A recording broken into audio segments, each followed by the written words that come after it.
आपकी एक सब्सक्रिप्शन हमें बेहतरीन वीडियोस बनाने का हौसला देती है। चैनल को सब्सक्राइब करें और बेल आइकन भी साथ दबा दें। वो फंस रही थी और उनकी कमर हल्के हल्के हिल रही थी। मैं कलज़मा आंटी की नसीहत को एक लम्हे के लिए भूलकर उन्हें देखने लग गया।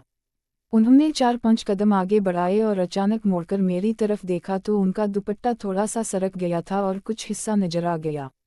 मैंने फौरन नज़र उठाकर उनकी आंखों में देखा तो हमारी नज़रें मिल गई। उनकी निगाह में कुछ नाराज़ी सी लग रही थी। उन्होंने मुझे देखते हुए सख्ती से कहा, कूल जाओ, कपड़े तब्दील करो और कमरे में जाकर सोओ। उनके लहजे में वह सख्ती थी। मैं सर झुकाए तेजी से सिटुआ रूम की तरफ चला गया, कपड़े बदले और अपने कमरे में जाकर लेट गया। कलज़मा आंटी का यह मिशन कामयाब हुआ आना नाकाम यह मैं समझ नहीं सका था। बस इतना मालूम था कि उम्मी को गुस्सा आया था। इसके बाद कुछ दिनों तक कलज़मा आंटी मुझे नज़र नहीं आए और हम अपनी मामूल की रूटीन, स्कूल और घर में मसापा हो गए। क्लास में भी उम्मी को दूसरे लड़कों की तरफ से ताड़ी जाने वाली नज़रों में देखता रहा और खामोशी से बर्दाश्त करता रहा। इस वाक़ये को तकरीबन 20 दिन इससे कुछ ज़्यादा गुजर चुके थे। एक दिन मैं खेलकर ग्राउंड से वापस आ रहा था तो कलज़मा आंटी अपने घर के दरवाजे पर खड़ी थी। मुझे देखते ही वह मुस्कुरा दे उठी और मेरे सलाम का जवाब दिए बगैर घर के अंदर की तरफ हिट गई, मुझे अंदर आने की जगह देती हुई। जैसे ही मैं उनके घर में दाखिल हुआ, उन्होंने दरवाज़ा बंद किया और अचानक मुझे गले लगा लिया। मुझे प्यार से देखते हुए बोले, किधर गायब हो गए थे तुम इतने दिनों से? मैंने कहा, आंटी मुझे डर लग रहा था। इस दिन मैं इतना गुस्सा में थी कि लगा कि किसी को मार ही डालेंगी। कलज़मा आंटी ने मुझे गले लगाए रखते हुए कहा, अरे इसकी फिक्र ना करो, बस तुम देखते जाओ, मैं किया करती हूँ। यह कहते हुए वह नीचे बैठ गई और मेरे कपड़े दुरुस्त करते हुए मुझे करीब खींच लिया। वह बहुत जज्बाती हो रही थी और मुझे प्यार कर रही थी। इसके बाद उन्होंने अपना दुपट्टा दुरुस्त किया और सहने पड़ी चारपाई के करीब जाकर खड़ी हो गई। मुड़कर मुझे देखते हुए बोले, चुल्लू अब करीब आओ, फिर देखना मैं तुम्हें एक बड़ा सरप्राइज दूंगी। मेरा दिल उनकी तरफ खींच रहा था लेकिन उम्मी का ख्याल भी साथ साथ आ रहा था। फिर भी मैं उनके करीब गया और हम दोनों एक दूसरे के करीब हो गए। वो बहुत जज्बाती हो गई और हमने एक दूसरे को प्यार किया। कुछ देर बाद वह सुकून से सीधी हुई, मुझे प्यार से देखा, फिर बोले, कल छठी है ना, कल सुबह मैं तुम्हारे घर आऊंगी और तुम्हें एक खास सरप्राइज दूंगी। कैसा सरप्राइज? मैंने पूछा। वह कुछ सोचते हुए मुस्कुराए और बोले, देखो अभी नहीं बताती लेकिन तुम बीच में कुछ मत करना, बस मुझे देखकर इशारा कर देना। उनने पूछा, मुझे क्या देखना है? वो बोले, कल सुबह तुम्हारी अम्मी को घर से एक खास चीज़ दी जाएगी, अगर वह इसे कबूल कर ली तो तुम फ़ौरन मुझे आकर बता देना। वो मैं कुछ और ही सोच रहा था, मेरे तमाम आमनों पर जैसे पानी फिर गया, लगा कि यह क्या बात हुई, अब ऐसी चीज़ के बारे में भी आकर बताना है। दिल ही दिल में यह बात मुझे बुरी लगी, लेकिन मैंने सर हिलाकर कहा, ठीक है आंटी, मैं बता दूंगा। आंटी टपका थी। मेरी हिचकिचाहट फौरन भांप गई और बोले, देखो पूरी बात तुम्हें कल खुद समझ आ जाएगी। तुम बस यह जरूर कर देना करो, अगर वह लस्सी पी जाए तो समझ लेना कि कल तुम्हारी ईद है, और तुम खुद भूलकर भी ना पीना। वो मुझे कुछ समझ नहीं आया कि यह क्या माजरा है, लेकिन आंटी से विदा करके मैं घर वापस आ गया, खाना खाया और सो गया। अगली सुबह छठी थी। मैं जागा, नाश्ता किया और फिर घर में ही बैठ गया। दिल में बस यही था कि कब कोई आता है और क्या होता है। इसी इंतजार में इधर उधर घूमता रहा। आखिरकार दिन के 11 बजे के करीब सुबह ही आंटी के घर से एक बोतल आई। मैं फौरन किचन के आसपास घूमने लगा। उम्मी ने खाना पकाया। दिन के 12 बजे के करीब खुद भी खाया और हमें भी खिलाया, साथ ही लस्सी के 2 गिलास भी पी लिए। खाना खाने के बाद अम्मी ने मुझसे कहा, बर्तन उठा दो। मुझे कुछ हिम्मत नहीं लग रही। मैंने बर्तन उठाकर किचन में रखे। जब वापस आया तो उम्मी का सर दाएं बाएं झूम रहा था और आंखें खिल और बंद हो रही थी। वह बिल्कुल ठीक नहीं लग रही थी। मैं उनके पास से गुजरा तो महसूस हुआ कि वह अपने हवास में नहीं है।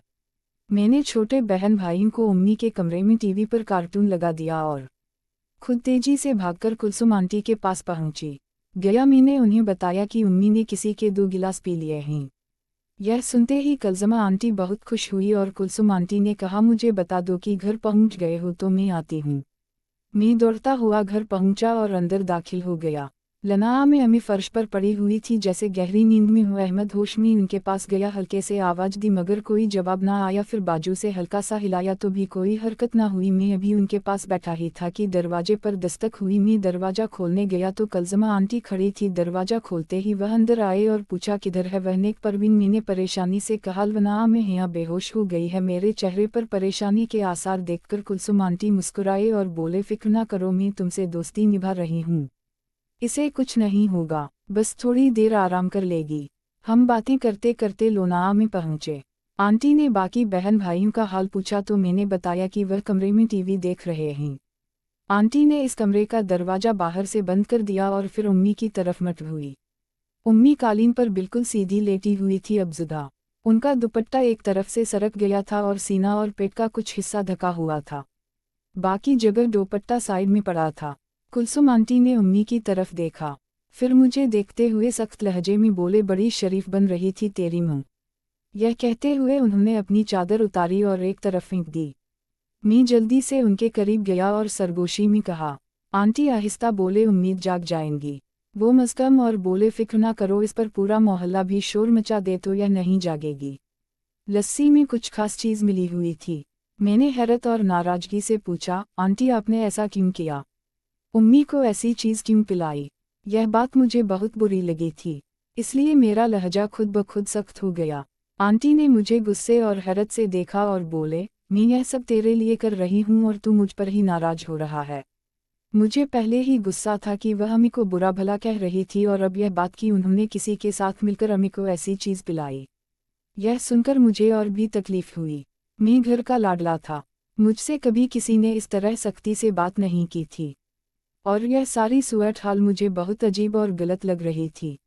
मैंने कहा ठीक है, लेकिन अब जिस तरह बात कर रही है थी जो फितरी तौर पर मुँह के वजूद की तरफ खींचती थी, लेकिन मुँह की बेइज्जती और तालिल मुझसे बर्दाश्त ना हो रही थी। अभी कुछ लम्हे पहले जो दिल में अम्मी के जिस्म की तरफ कशिश थी वह अब बदल चुकी थी। कलजमा आंटी मुझे एक खतरनाक औरत लग रही थी जो उम्मी को नुकसान पहुंचाने पर तली हुई थी। मैंने उनकी बात सुनकर कहा आंटी अब यह किस तरह की बातें कर रही है, उम्मी को इस तरह बुरा भला क्यों कह रही है, यह कौन सा तरीका है। यह सुनते ही वह और ज्यादा गुस्से में आ गई और सख्त लहजे में बोले अरे तो मुझे तमीज सिखा, तेरी इतनी औकात की मुझसे इस तरह बात करें। उनकी बात सुनकर एक लम्हे को मुझे डर लगा कि अगर उन्होंने यह बात किसी और को बता दी तो मैं बुरी तरह फंस जाऊंगा। लेकिन अगले ही लम्हे मेरे जेहन में ख्याल आया कि अगर कोई पूछे तो मैं कह दूंगा कि आंटी घर की किसी चीज़ के बारे में पूछ रही थी। मैंने ना बताया तो वह नाराज हो गई। यह सोचते ही मेरा डर कुछ कम हुआ और मैंने उनकी तरफ थोड़ा गुस्से से देखते हुए कहा अब यह घटा अंदाज में बात मत करो। अगर आपको बदला लेना है तो मुझे अहमक बनाकर और हमारी तालील करके ना लो। मैंने आपसे दोस्ती जल होने के लिए तो नहीं की थी, आप गलत कर रही है। मुझे थोड़ा गुस्सा था इसलिए यह सब बोल गया। कुलसुम आंटी आगे बढ़ी, मेरे करीब आए और अचानक मुझे एक जोरदार थप्पड़ मार दिया। दंत पिसट हुए बोले नार जी के बच्चे तुम्हारी यह जुर्रत। फिर उन्होंने मेरे बाल पकड़कर जोर से झटका दिया और एक और थप्पड़ मारा। बोले तुम इस इज्जत और कबटा के लायक ही नहीं थे। कहते हुए उन्होंने मुझे जोर से धक्का दिया जिससे मैं उम्मी के ऊपर जा गिरा।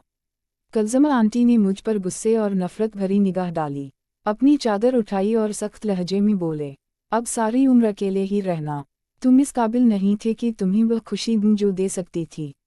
मैं उनसे उम्र में बहुत छोटा था, गुस्सा तो बहुत था लेकिन मैं यह भी जानता था कि उनका मुकाबला नहीं कर सकता। इसलिए फर्श पर पड़े पड़े ही मैंने की तरफ देखते हुए कहा दपा हो जाओ, अपनी बुरी शक्ल लेकर मेरे घर से निकल जाओ। तुम दोस्ती के लायक नहीं थे, गलती मेरी थी, इसलिए तुम दपा हो जाओ। कुलसुम आंटी ने मुझे गुस्से से घूरा, सख्त लहजे में बोले जा निकल जा कुत्ते के बच्चे, और उठकर बाहर की तरफ चल पड़े। जैसे ही वह दरवाजे से बाहर निकले मैं दौड़कर बाहर गया, दरवाजा बंद किया और जल्दी से अंदर वापस आ गया। अंदर दाखिल होते ही मुझे जैसे झटका लगा, दिल जोर जोर से धड़कने लगा और सर में चक्कर आने लगे। अम्मी उठकर बैठी हुई थी, उन्होंने अपना सर दोनों हाथों से थामा हुआ था। जब उन्होंने मेरी तरफ देखा तो उनकी आंखों से मुसलसल आंसू बह रहे थे। उन्होंने मुझे अपने करीब आने का इशारा किया। मेरी तो जैसे जान ही निकल गई, मुझे लगा कि उम्मी सब कुछ जान चुकी है। आने वाले लमाटा का तस्वुरा ही खौफनाक था। मेरी हालत ऐसी हो गई कि मैं थर-थरा कांपने लगा। कांपते हुए मी उम्मी के सामने जाकर खड़ा हुआ। उन्होंने मुझे फर्श पर बैठने का इशारा किया और खुद नजरें नीची करके देखती रही। मी भी चुपचाप उनके सामने बैठ गया कर फर्श को खून लग गया। कमरे में एक गंभीर और भारी खामोशी छा गई थी। कुछ देर इसी सन्नाटे में गुजरने के बाद उम्मी ने आहिस्ता से खामोशी तोड़ी।